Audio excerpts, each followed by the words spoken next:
So I don't think I could have picked a better year to do a no buy year because I just log on to Instagram and I see this. And then followed by that, yesterday, my friend and I were talking about this. These tariffs, they're not affecting me. You know why? Because I'm not overbuying in 2025. So it's whatever at this point.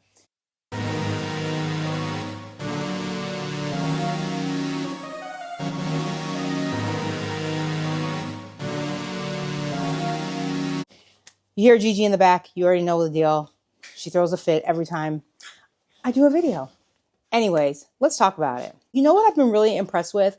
My feed has been like overwhelmed, overfloated, overloaded with no buy 2025, the recession edition. Like, Quez, we should go do this. Quez, we should go do that. Quez, you wanna? Hell nah. I'm on a budget. Stop going to Target. Stop going to TJ Maxx. Stop wasting your money. It is no buy 2025 and we are not buying anything this year.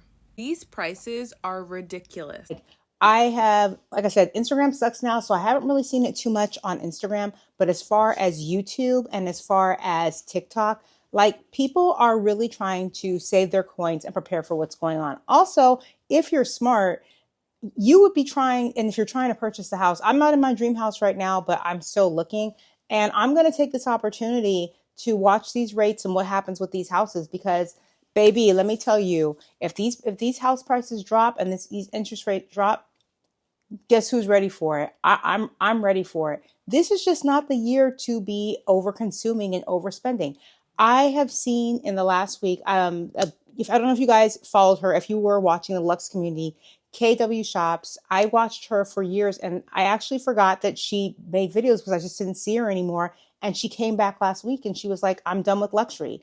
She's like, I'm done. And then there were so many other videos of people who are just saying like, you know what, this is getting stupid. Like these people are just expecting us to just consume and consume and consume. And you know why they were expecting us to do it? Because we were doing it. We were actually doing it. And I think that a lot of people are at a point now where they're just like, I don't need all this. I don't need it. I don't need it. It's not a necessity. Why am I accumulating all this stuff? Now, I one of my no buy things was I was only going to go out to eat like twice a month, and I've kind of went back on that because I've been going out with friends a little bit more and I've been enjoying myself. I don't feel bad that I'm going out to eat and doing brunch and stuff with my friends. Like you are allowed to treat yourself. I prefer to eat at home though. I don't go out to eat multiple times a week. If I do go out to eat, it's probably on the weekend. I did brunch I think 2 weekends in a row. And I think the next time we're going to do brunch at a friend's house where we're just going to all bring groceries and we're going to, we're going to team up and we're going to be smart about it. I did buy from the Sephora sale, but I also bought with a friend. So I told you guys in another video, what both of us were Rouge.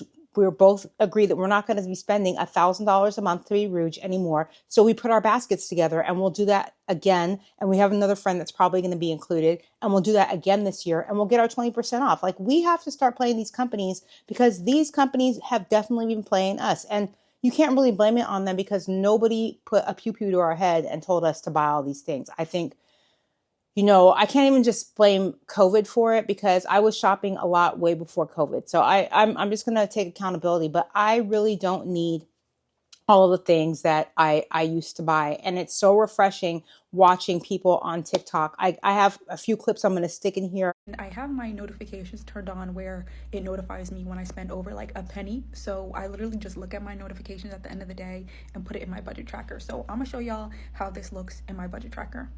So this is my budget tracker from Coplenty and it lays out everything so nicely. I'm doing a no buy for 2025 and my rules are extensive. They're extensive, so buckle up. Number 1, no new clothing, period. Not even thrifting or anything like that. If I'm spending money on it in 2025 and it's clothing, it will not be mine. Number 2, no new shoes unless I wear out a pair I already own to the point of it needing to be replaced. The only thing that really comes to mind for me are my tennis shoes that I use for working out. I haven't shopped since June 20th, 2024, so it's been over 9 months, and I've posted about it a lot. My no spend journey has like 55 parts to it, because it's just, you guys help keep me accountable, and I committed to doing it for a year, and if I say I'm going to do something, I do it. Nothing will ever get in my way. Never.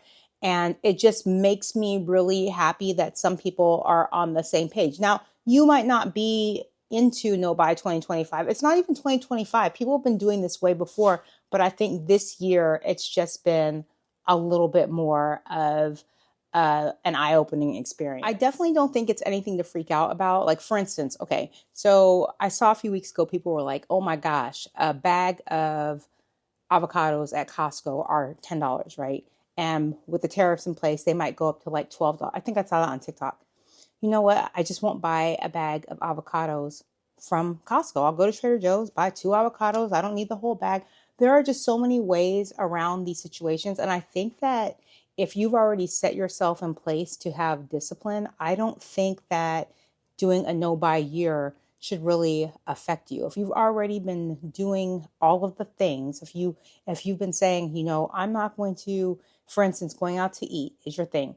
There was one girl, I know I'm off track. There was one girl, she said she bought coffee every single day at Starbucks. So she said she bought coffee every day at Starbucks, and that was in the morning. And then she went out to either lunch or dinner, maybe 3 or 4 times a week. She was constantly buying new lip glosses a couple times a week.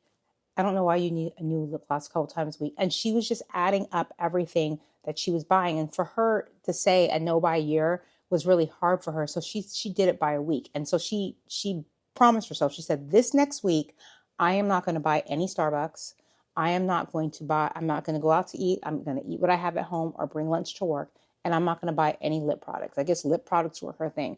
And when she actually saw that money still sitting in her account, she was like, I'm going to do this another week and another week, another week. And it just became a habit for her. And she just started adding things on to her no buy. So people have been doing this month by month. People have been doing this week by week. I said no buy year, but I've already backpedaled on my going out to eat once or twice a month because, like I said, I've been enjoying, brunch and stuff with friends. And I'm typically not the person to go out a lot. So it's been nice. And that's my experience. But we usually all go out, we split the bill, and we call it a day. How are you guys doing? Are you guys on a no buy year? Have you guys been saying, I've been over consuming too much. These tariffs are about to hit. My neighbor down the street, he just bought a beautiful BMW 740. I think it's XI, 740i, something like that. Really nice. He got it from Florida. He had it shipped here, and it's a 2022. So it's new, but it's not a 2025 or 2026. It's a 2022. It had 22,000 miles on it. And he was just like, before these prices get crazy, I wanted to treat myself to this car. And him and his wife are retired. I mean, he's entitled to it or whatever. And I was like, can I see it? So I was all excited for him. And it was a beautiful, the car is gorgeous. And I was really happy for him. Another friend of mine that I talked to yesterday on Instagram just bought a new car because, I don't know if it's fear or people are really just afraid of where these prices are going to go. And I was just wondering if anybody out there was thinking that they need to tame down on some stuff, or because I don't think people took it seriously in January. I think February hit, and then I think after that March hit, and I think April has been a different beast. Now that we're hearing the talks of everything, I think people are finally waking up. Now, I do keep seeing a lot of, and I don't know why it keeps coming in my feed because I usually put not recommended of videos with people just like unboxing stuff. And I bought this and I bought that. And that's great for you. Like I said, if I've already were subscribed to your channel and I already enjoy you as a person, your content, I'm watching. If not recommended, do not recommend, scroll past, because I don't even see like how, and it's not my business how, but I don't even see how people are even justifying it in this economy. I really don't. And the people that are doing it, let's be real. You can tell I'm not a millionaire in my background. You can tell I probably live okay, but I'm not a millionaire. And these people, you can tell that they're just racking up credit card debt. And I don't want to see it. I don't want it in my feed. I don't want to see it. Not my household. That's their household. I got to worry about what goes on here. I have a game plan on what I want to do and next year. And I'm about to watch what happens with all these prices. And they say, stay ready so you don't have to get ready. And that's exactly what I intend on doing. So what are your plans? Are you guys, if housing prices come down, is anyone trying to look for a house? I know your girl, like I said, I am very blessed with the house that we have, but it is not my dream home. My goal is to move one more time in my entire life. God might have other plans, but the next house that we pick, I want it to have everything that all the amenities, the layout, the setup that we want. So that's really where my plans are, and that's another reason. There's a end goal with this no buy for me, and it might not even stop in 2025. Like, I did change another thing as far as me only spending $150 every time I go to Costco. I'm only going to Costco once a month now. So I went to Costco the other day. I think my bill was $260. I will not be back in Costco again until next month. Just the $150 every 2 weeks was not working for me, because the day that I have like paper towel days and toilet paper days, there was no way I was going to be able to hit $150 at Costco. Or if I needed like the big thing, well, you don't need it that often, but like dishwashing detergent and stuff like that, you already know at Costco, you're going over $150 if you have to get those things. So I made it to Costco once a month. That's another thing that I'm adding on. Costco will be once a month. Trader Joe's will be once a month. And then anything like, veggies, quick things that I need down the street, I'm grabbing from Kroger. And that's how I had to break it up. So my 150, I've already felt that just did not work. And if you don't know what I'm talking about, go back to my old videos if you have some time, and you'll see that I had a goal of only spending $150 at Costco twice a month. And that's what I'm talking about. And it totally failed. But let me know what you are planning on not buying or slowing down buying, or what you're looking forward to, because you can't stay negative in a situation like this with these tariffs. Like, and the things happening in the US right now, you can't stay negative. You have to come up with a plan. If you just sit there and bitch and complain, I'm sorry, like, that's not going to change. That's not going to change anything. Bitching and complaining about the state of the country, or some people don't even think anything's wrong with the state of the country, but for the people who do, just bitching and complaining is not going to do anything. You have to be the one to make the change. So what changes are you making, if any? If you like it here, you're still here, give me that thumbs up. Girls Trying to Grow, and I will see you in the next video. Peace.